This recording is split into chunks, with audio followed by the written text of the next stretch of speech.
É, mesmo apanhando de 2-0 ontem, ele... Ele teve coragem. Quem foi que fez essa maldade com ele? A minha do Santos eu coloquei lá embaixo hoje, assim, ó, por último. Perdeu do... Aí vai ficar de castigo, ele perdeu do Mirassol, meu. Pô, lá embaixo. Muito bem. Nós vamos hoje, então, continuar nossa caminhada aí pelo Evangelho de João. Lembrando os irmãos que tem o texto do boletim, tem boletim ali atrás, caso não tenham pego. Temos também ali algumas Bíblias, não sei se colocaram ali atrás. Você pode usar também a sua Bíblia aí no seu celular. Semana passada a gente viu que Jesus estava, no momento ali, causando uma confusão na festa. Estão lembrados? Ele, no primeiro momento, ele falou, não vou na festa. Falou para os irmãos dele, vai vocês em frente. Depois que os irmãos dele foram, ele resolveu ir. Aí o texto vai dizer que na metade da festa, ele ficou ali, no primeiro dia, de butuca, 007, só orando. Na metade da festa, estava tendo muito ensino bíblico no templo. Ele disse, vou entrar lá e vou ensinar alguma coisa. Ele começou a ensinar. Seu ensino sobre a autoridade, ele falou, eu não estou aqui em meu nome, eu vim no nome daquele que me enviou. E aí ele começou a causar confusão. Num breve momento, os que estavam ali em volta dele, alguns já queriam prendê-lo, arrumou ali um disque-me-disque, e aí Jesus dá uma sumida da cena. E hoje ele vai reaparecer, no último dia da festa. Então lembra que eu falei para vocês, é a festa do tabernáculo que está acontecendo, ela dura 7 dias.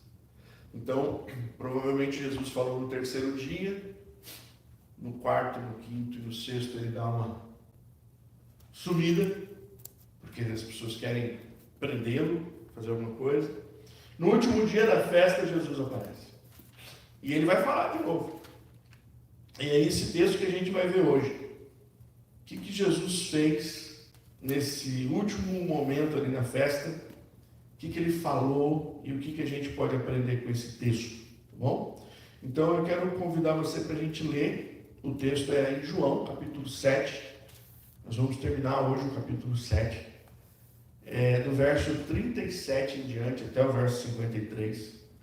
Há o ensino de Jesus que diz assim: no último dia, o grande dia da festa, Jesus levantou e disse em alta voz: se alguém tem sede, venha a mim e beba.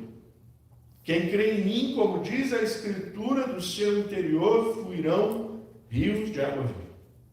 Sim, ele disse isso a respeito do Espírito, que os que nele crescem haviam de receber, pois o Espírito, até aquele momento, não tinha sido dado, porque Jesus ainda não havia sido glorificado. Quando ouviram essas palavras, alguns no meio do povo diziam: este é verdadeiramente o profeta. Outros diziam: ele é o Cristo. Outros, porém, perguntavam: por acaso o Cristo virá da Galileia? Não diz a Escritura que o Cristo vem da descendência de Davi e da aldeia de Belém, de onde era Davi? Assim houve divisão entre o povo por causa dele. Alguns queriam prendê-lo, mas ninguém lhe pôs as mãos.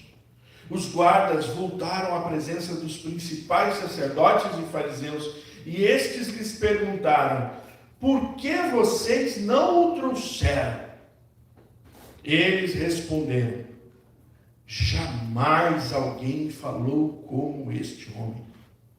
Os fariseus disseram aos guardas: será que também vocês foram enganados?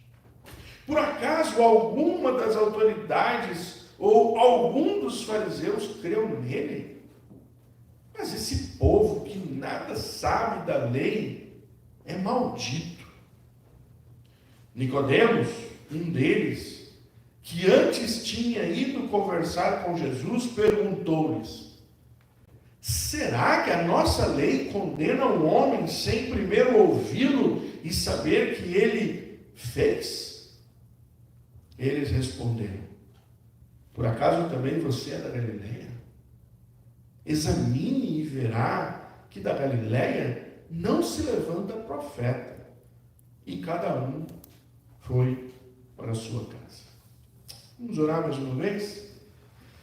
Obrigado, Senhor, pelo texto. Obrigado pela tua palavra, que é perfeita. Obrigado porque a gente pode livremente abrir a tua palavra e lê-la. Obrigado porque hoje temos o teu Espírito em nós, que abre os nossos olhos, ilumina o nosso coração. Então, bendito Deus, ajuda-nos a perceber as verdades contidas nesta palavra. Que elas tenham, ó Deus, a graça e a misericórdia da tua parte em nos convencer e nos transformar para a tua glória. Em nome de Cristo Jesus, eu oro. Amém. Eu quero convidar vocês a olhar para esse texto hoje e ver o seguinte tema. Cristo fez um convite. E o que responderam a esse convite? Ele começa o texto de uma forma muito interessante. Quem tem sede, vem a mim e beba. Então é um convite. Eu sei que você provavelmente recebeu vários convites na sua vida. Há convites espetaculares, como por exemplo, convite de casamento, convite para ser padrinho ou madrinha de casamento, convite de aniversário de 15 anos, ou convites mais simples, como ir almoçar na casa de alguém, tomar um café. Então, a vida é assim. Os relacionamentos, as pessoas estão sempre fazendo isso umas com as outras. Né? Vamos tomar um café, vamos fazer um churrasco em casa. Há convites e convites. E certamente você já respondeu sim para alguns convites. E eu tenho certeza que todos nós aqui já desdenhamos alguns convites. É natural. Não quero. Isso eu não faço parte. Já viu aquela brincadeira nas redes sociais? Que o pessoal põe a foto de uma barata assim, ou de um outro bicho, e diz, né? Se você acertar que bicho é esse, você vai ganhar um par de ingressos para o show do fulano de tal. Aí é um show que ninguém quer ir. Aí todo mundo fala lá, eu acho que é um rato, né? Fica aquela brincadeira. É um jacaré e tal. Então, a gente desdenha algumas coisas que a gente não faz questão de ir. Não me interessa. Né? Não faz parte daquilo que eu gosto, não faz parte daquilo que eu convivo. Então, o que aconteceu aqui, nesse momento, que Jesus faz um convite, e nós vamos ver que há dois tipos de respostas para esse convite. Nós vamos ver que alguns falam, eu quero, é interessante para mim, e alguns não estou nem aí para esse convite. Mas o convite está feito. E nós vamos ver o que as pessoas responderam. E todas as vezes que nós nos deparamos com esse texto, nós estamos tendo o convite aberto a nós. E hoje nós também vamos ter que responder o convite de Jesus. O que nós vamos fazer diante de um convite deste? Então Jesus diz, quem tem sede, venha a mim e beba. O que nós vamos fazer diante do convite de Jesus? A primeira impressão que eu tenho quando leio esse texto, eu acho que vocês também têm, é que Jesus está falando uma coisa que não tem nada a ver. Você está no meio de uma festa, de repente você levanta e diz, quem tem sede, venha a mim e beba. Alguém vai olhar para você e vai dizer, esse cara já bebeu demais. Está fora da casinha, está fora do contexto. E se a gente não entende o que é a festa, a gente vai dizer a mesma coisa. A gente vai dizer, Jesus, para que é isso? Para que conversar isso? Será que acabou a água? Ele estava com um monte de garrafinha de água lá, dizendo, tem aqui água, vem bebe aqui, ó. Você já foi em algum lugar que acabou o negócio, acabou a bebida? Aí tem alguém que tem, fala, eu tenho. Será que é isso que Jesus está falando? Não. O contexto da festa vai nos fazer entender que Jesus não está falando de algo aleatório. O que acontecia é o seguinte: nos 7 dias havia sacrifícios, e nos 7 dias havia um cerimonial. Então os sacrifícios começavam assim. Eles começavam no primeiro dia matando 14 cordeiros. Aí no segundo dia eles matavam 3. No terceiro dia matavam 12. E eles iam abaixando o número dos sacrifícios. E em todo momento em que eles faziam o sacrifício, um dos sacerdotes ia até o tanque de Siloé, pegava um balde de água, um jarro d'água, e eles traziam essa água, e junto com o sacrifício, eles despejavam essa água no altar, como oferta de libação, como uma oferta dizendo a Deus que naquele momento eles criam na providência de Deus. Por quê? Porque essa festa foi instituída por Deus no deserto. Quando o povo de Israel estava no deserto, Deus mandou eles fazerem a festa. Essa festa era para eles celebrarem a providência de Deus sobre a vida deles. E era também para eles entenderem que haveria um momento em que Deus traria uma bênção maior do que a bênção material. Como, por exemplo, quando Deus fez Moisés tirar água de uma rocha. Algo impossível.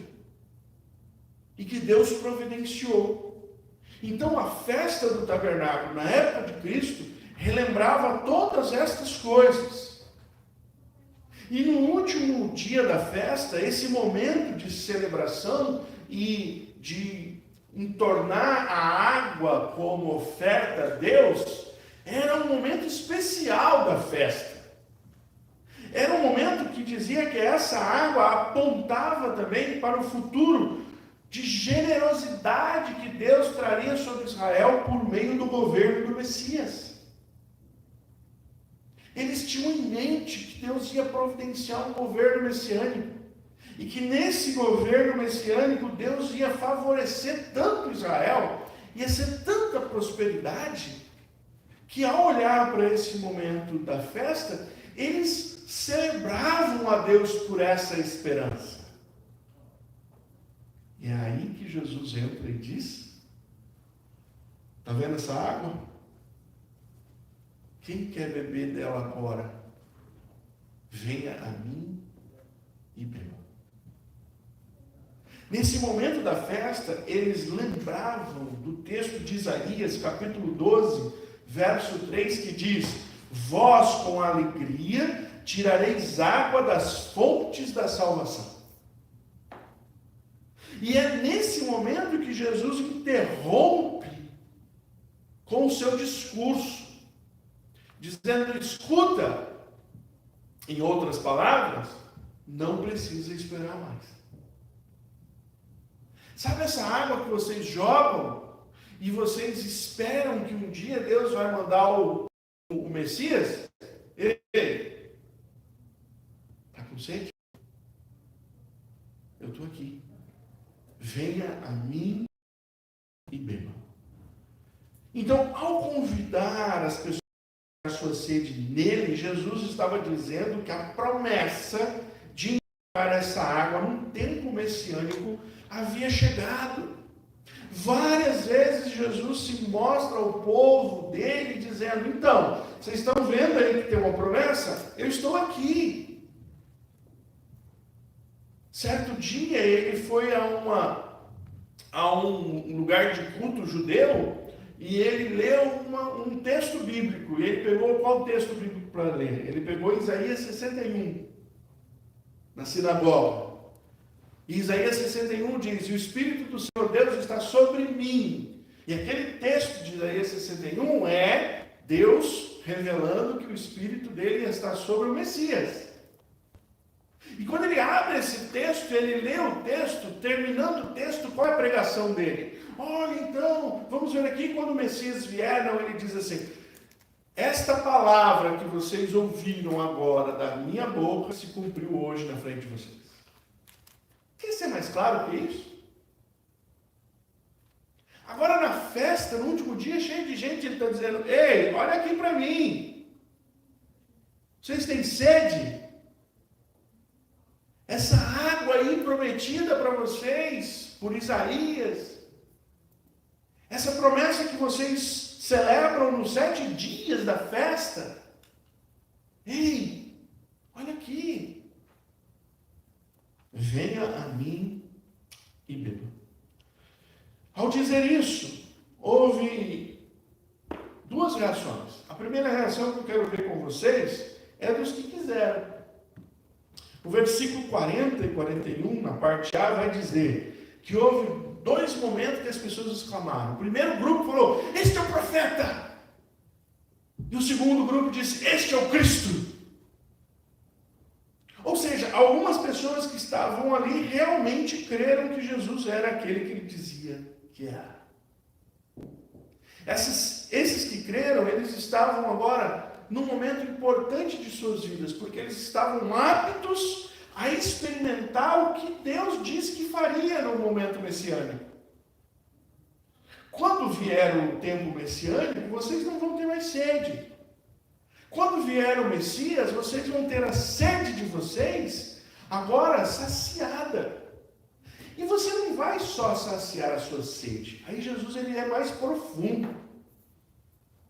Ele vai dizer, como diz as Escrituras, vocês não vão só saciar a sede de vocês, mas se você crer em mim, do seu interior fluirão rios de água viva.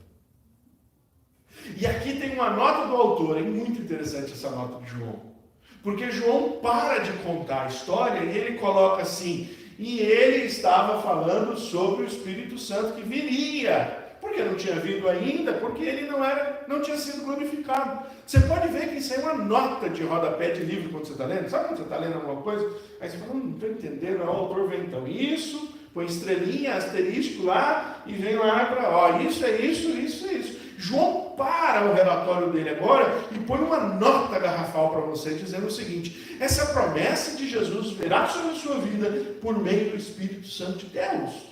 E o Espírito Santo de Deus vai ser aquele que vai trazer para nós aquilo que é de Cristo, e ele vai mover de dentro de nós para fora aquilo que é de Cristo. Ou seja, quem tem aí uma mente, como é que fala? Que gosta de desenhar, né? Eu tenho um amigo meu que ele é desenhista. Então, às vezes eu falo as coisas lá para ele, ele fala assim: cara, não fala essas bobeiras, porque eu tenho uma mente de desenhista, eu fico, na minha cabeça eu já faço um desenho. Então a gente está brincando, o pastor Henderson, a gente brinca assim, fala uma coisa para ele, fala: meu, não fala isso, eu sou desenhista, cara, eu fico imaginando, fico fazendo desenho na minha cabeça. Então, se você está fazendo um desenho na sua cabeça, agora é a hora de você pensar o seguinte: você é uma fonte ambulante. Imagina aí esse desenho que seria de você. Porque é isso que Deus está falando para você e para mim. Se vocês recebem o Espírito de Deus, o Espírito de Deus, irmãos, não é uma poça d'água. Ele é uma água com força. E você não pode contê-lo. Se você tem o Espírito de Deus, você não pode restringir ele para você. O Espírito de Deus não vai coadunar só a sua vida. Ele não vai estar só ali para você. Ele vai fazer que você seja alguém que o distribua. Certa vez conta-se uma história que certa vez um homem tinha que ir buscar água muito longe da casa dele. E então ele tinha 2 vasos para pegar água. Então ele colocava um cabo de vassoura nas costas, né? Colocava um vaso de um lado, um vaso do outro, e ele ia até o poço. E lá ele enchia os 2 galões de água e trazia. E quando ele chegava na casa dele, um vaso estava rachado e chegava só a metade. E o outro estava bom, chegava cheio. E aí nas histórias, né, o vaso ficou triste. E o vaso começou a falar com o dono dele. Estou muito triste. E o dono perguntou para ele, por que você está triste? Ele falou, você tem o maior trabalho de ir lá naquele lugar buscar água. Aí você traz esse peso todo de água e eu, pelo caminho, estou desperdiçando sua água. Quando chega aqui, em vez de você ter 2 grandes vasos de água para você satisfazer, você tem 1,5. Eu não presto. E então o dono do vaso disse, quando a gente for buscar água, de novo, olhe o caminho.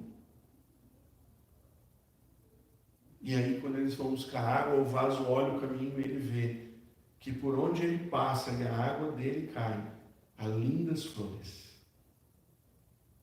E aonde o outro vaso seco, o outro vaso bom passa, que não derruba nenhuma água, há uma terra estéril.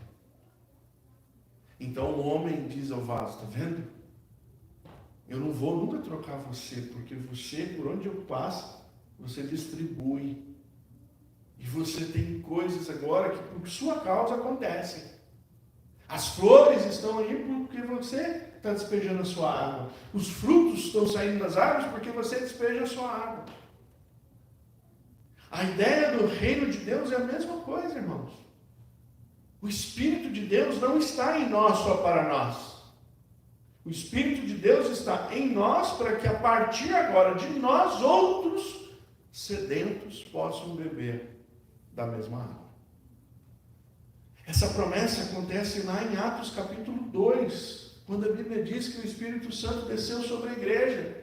E eles começaram a proclamar o Evangelho. E naquele primeiro sermão ali da igreja, mais de 3.000 pessoas se converteram ao Senhor. Sabe por quê? Porque tinham ali pessoas, pelo menos 150 pessoas, cheias do Espírito Santo, transbordando água e matando a sede dos outros. Jesus está dizendo, se você vier e tomar da água que eu te der, então isso vai transbordar de você. E vidas vão ser abençoadas. Há um convite para mim, para você nas Escrituras. Lá em Atos, capítulo 1, verso 8. Deus diz assim, recebereis poder ao descer sobre vós o Espírito Santo. E vocês então serão minhas testemunhas.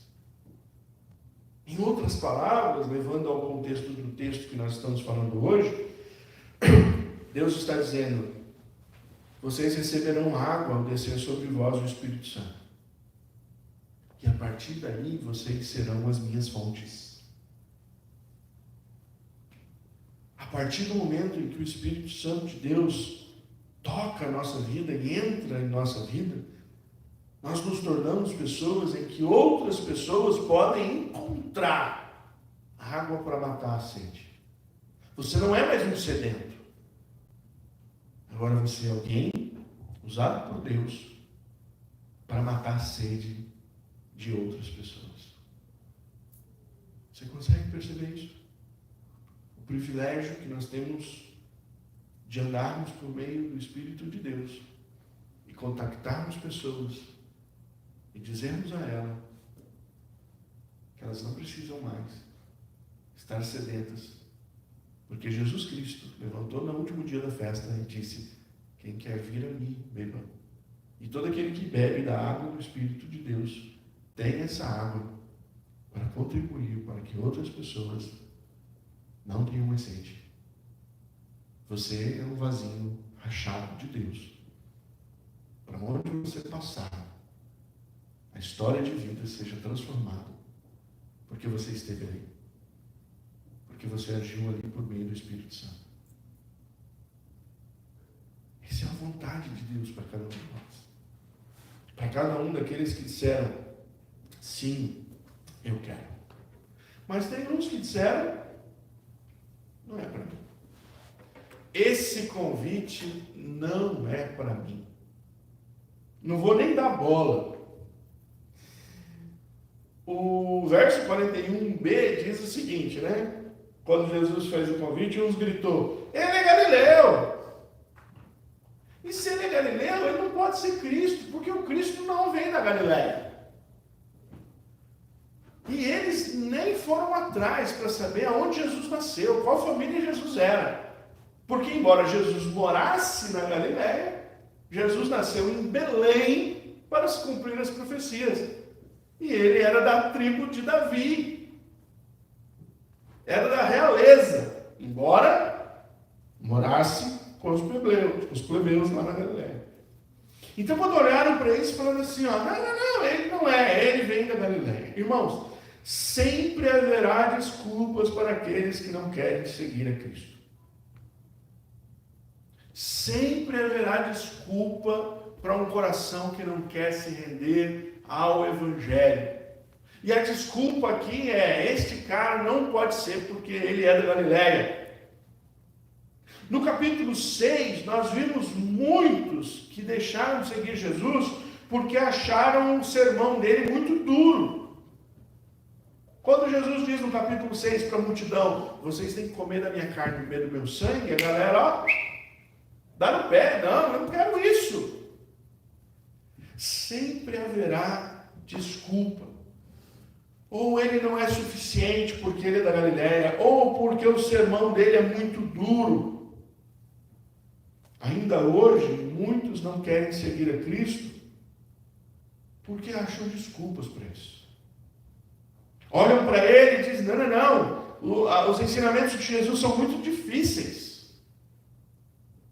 Como é que eu vou seguir um camarada que diz que eu tenho que, quando alguém me der um tapa no rosto, eu virar outra face?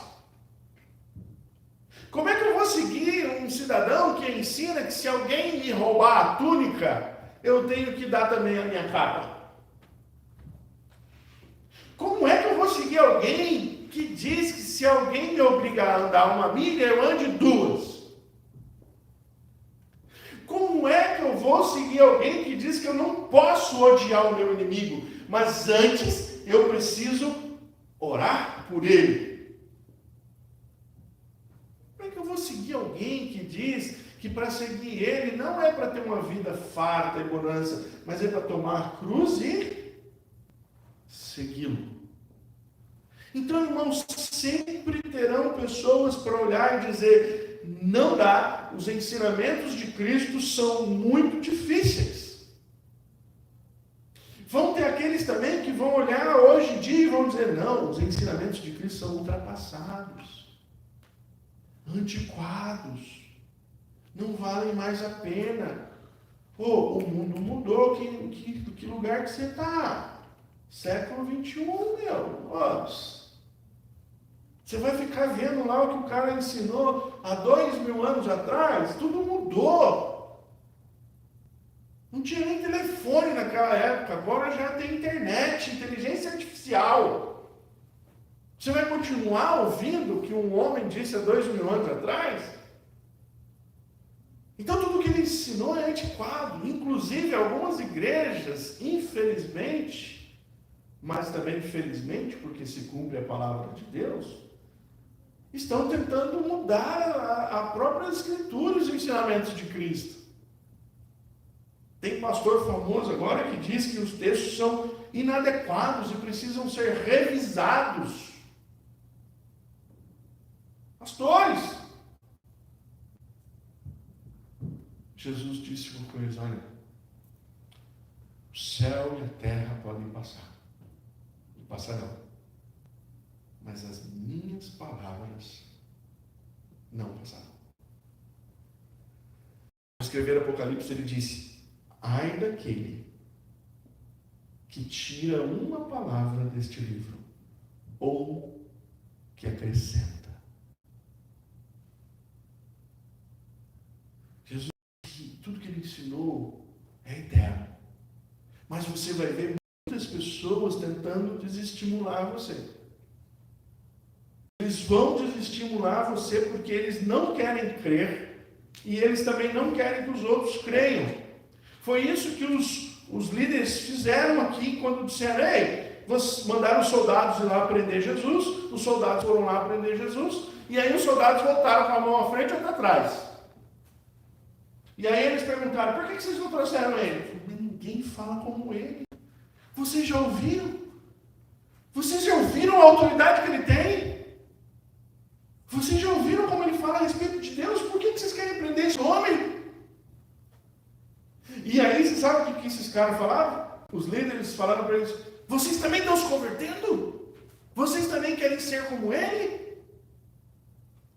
E aí há um outro líder no meio deles, Nicodemos, já conhecido de Jesus, que pergunta o seguinte: escuta, ei, nós vamos prender agora? Sem ouvir, sem defesa? Agora é assim? Parece o Brasil? Não. Só vai lá e prende? De qualquer jeito, de qualquer maneira? A gente não vai ouvir mais? Sabe o que os líderes falaram para Nicodemos? Você também é galileu? Você também está do lado dele? Você também está querendo ir para o xadrez? Mais ou menos foi essa conversa. Você nunca ouviu falar que da Galileia não pode vir nada de bom? Vai ser preso, você fica quieto, senão você é preso também. Sempre vão ter pessoas que vão querer te intimidar para você não seguir Jesus. Sempre eles terão alguma coisa para dizer para que você desista de seguir Jesus. Você encontrará muitos nos caminhos que desdenham Cristo e que querem fazer você desdenhar. Vão rir da sua cara quando você falar que segue Jesus. Vão rir da sua cara quando você falar que acredita que o mundo foi criado por um Deus de 7 dias. Eles riem, eles desdenham, eles zombam. Há um salmo que diz assim: e Deus ri deles. Já viu aquela história de quem ri por último ri melhor? Deus vai chegar um dia que ele vai rir por último. De todas essas pessoas que desdenham dele. Não se importe com os que tentam contra o Senhor. Não se importe com aqueles que desdenham o Senhor. Apenas permaneça no grupo dos que quiseram matar a sua sede espiritual. Essa semana eu estava dando um discipulado para uma mãe e um filho, e ela me fez uma pergunta. Ela disse: pastor, como é que a gente vê essa situação, dessas coisas que estão acontecendo no mundo? Isso às vezes me preocupa, isso me tira a paz, isso me entristece. Ela disse: o senhor não se entristece? Eu disse: não, eu dou glória a Deus. Aí ela assustou com a minha resposta. E eu disse para ela: eu dou glória a Deus porque a palavra de Deus está se cumprindo. Eu dou glória a Deus porque Jesus disse que aqueles que creem no nome dele seriam perseguidos. E que quando isso acontecesse, deveriam dar glória a Deus porque o nome de Cristo está sendo honrado. Então, quando nós vemos todo esse contexto do mundo confuso e tentando de todos os tipos reter a gente, não fique triste. Só continue distribuindo a água que Deus deu para você distribuir. Só continue tocando pessoas com aquilo que Deus deu para você tocar. Porque esse é o propósito de Deus. Que a gente flua na onde a gente está. Para que vidas sedentas encontrem água, como nós encontramos. E isso será para a glória dele. Amém? Quero concluir. Primeira pergunta: você já disse sim para o convite de Jesus? Quando Jesus está fazendo esse convite, eu disse, ele faz para nós hoje. Se você está com sede, vá até ele. Entregue a sua vida. Beba. Sacia a tua sede. Você nunca mais vai ter sede, como ele prometeu em João capítulo 4, uns capítulos atrás, para a mulher samaritana. Se você beber da água que eu te der, você nunca mais terá sede. Aqui ele está dizendo novamente, você está com sede? Venha a mim, meu. Se você ainda não fez, faça. Pela fé, hoje diga ao Senhor, eu quero ir até o Senhor e eu quero matar a minha sede. Foi isso que ele disse. Quem tem sede, venha a mim e beba. Vá até Jesus e mate a sua sede. Se você já fez isso, hoje ou em outro momento da sua vida, permita ser uma fonte para matar a sede de outros sedentos. Compartilhe a sua fé para a glória de Deus. Não seja um vasinho egoísta que só quer água para você. Seja um vaso rachado, para que o Espírito de Deus flua da sua vida. E aonde você estiver, para a glória dele, tudo seja transformado. E pessoas sedentas bebam da água que você tem, para a glória de Deus. Vamos orar? Obrigado, Senhor, pela promessa que o Senhor deu ao povo de Israel, que um dia o Senhor ia enviar o Messias, e este saciaria a nossa sede. Enquanto as pessoas estavam numa festa, trazendo água de um tanque, havia ali alguém que era a água da vida, dizendo a eles que não era mais necessário um rito, porque tudo estava se cumprindo diante deles. Agora, Senhor, nós estamos 2000 anos distante disto, mas o convite é para nós, e nós somos saciados pela água do Senhor. E por causa de sermos saciados, essa água não pode parar em nós, ela é poderosa. Ela não é uma poça, ela é uma fonte, ela jorra, Senhor.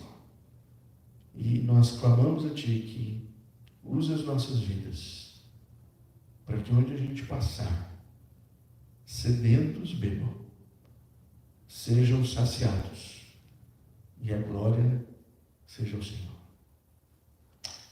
Em nome de Cristo que nós oramos. Amém e amém. Amém? Deus abençoe. Ia passar por Márcio, mas ele faltou, então vou eu mesmo.